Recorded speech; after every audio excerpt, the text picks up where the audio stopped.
Okay, so let's talk trans and bathrooms. So this is information that I think is out there and is being debated by a lot of trans people that have both a large social media footprint, like a lot of people follow them, and also by people that are obviously are saying that trans people should not be in the women's restroom. I am a trans woman. I was assigned male at birth, and I transitioned early in my 20s. I think that there's been throwing around that if a lot of people are throwing this around, and I think it just adds to the controversy of cis people and people that are not trans about whether who earns their spot to go to the bathroom. In essence, all of us just want to go goddamn pee. We want to pee, we want to take a shit, we want to do something in the bathroom. If you're at a gym and you need to wash up and get ready for the day, that's what we're trying to do. Nobody's trying to be in the bathroom to do anything else but that. Hey, and I'm not here to tell you that what you're saying is wrong. I just think it adds to the misunderstanding and this notion of what privilege is, right? I think, in fact, there is some people that are trans that are privileged in the sense that even before they transition or take hormones, they're very kind of Nelly, if I can say that word, or they're very soft or very feminine in their frame, and they take 2-3 hormone shots, and boom, they can assimilate and be passed as cis people, right? That's what we call passing. They get this privilege. But there's some people that no matter what they do to themselves will never get that privilege, right? No matter how many surgeries you have, no matter how much hormones you take, you will never measure to that passing standard, or who's making this standard? Like, who's going to be the privilege measurer? Like, who decides what trans person gets to be in the bathroom or not? Because I've seen some women that if you use that measuring to some cis women, you'd be like, girl, are you supposed to be in here? Girl. And they're cis women. So I think we just have to be careful when we are throwing around this, our belief system, our system. Again, people have the right to say anything they want here. That's what social media is about. You say whatever you want. Obviously, nobody follows me or cares what I have to say. And that's okay. I'm here having a great time. But I find it kind of disheartening that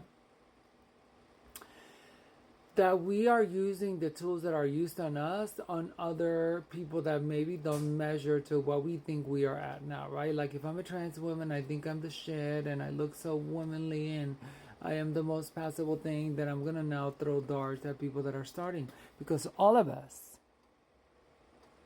all trans women started male. They were assigned male at birth. And some of us had variation of what that looked like. So who's going to be the measure? Who's going to bring out the tool and say, look, bitch, you don't measure.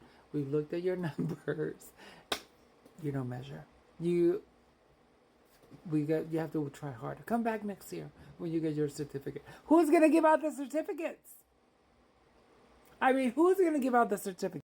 And I think I'm rambling. I probably don't make no sense. But at the same time, I think that we have to be mindful. What is our intent in going on social media and telling other siblings, hey, you're not measuring up and you need to wait.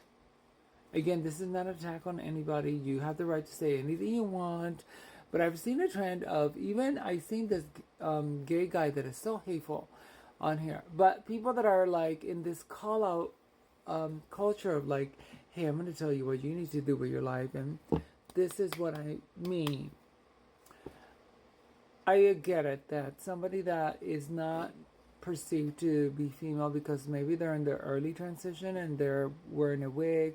Shit, I'm wearing a wig now.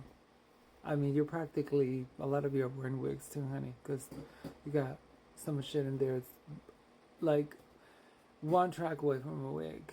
So, but there's a privilege, and not everybody gets access to that privilege. So who's gonna be the one that's gonna set the standard? And I think it's kind of hypocritical, right? That we are preaching for our own acceptance based on the standards that society has set forth that don't include any of us, you know, because unless you're A, B, or C, you don't get to play the game.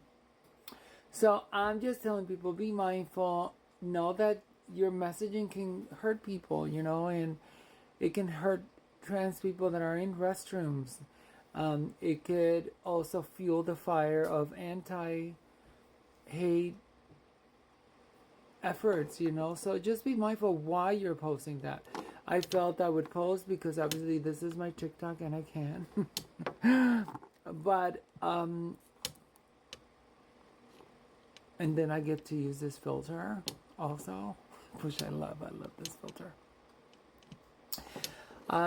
You know, but not everybody has thousands of dollars for surgery. Not everybody has access to all these things that we're telling people that you need to have before you can live authentically and go to use a women's restroom.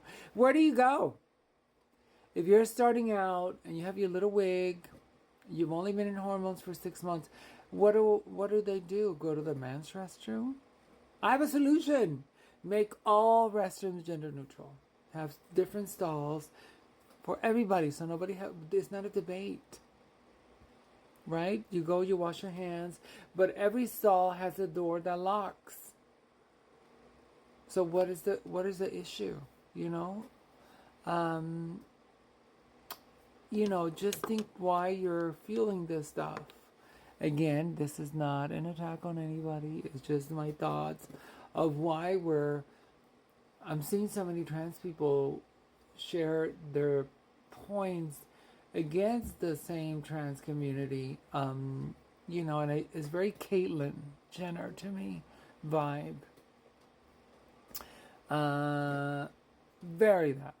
So again, I hope that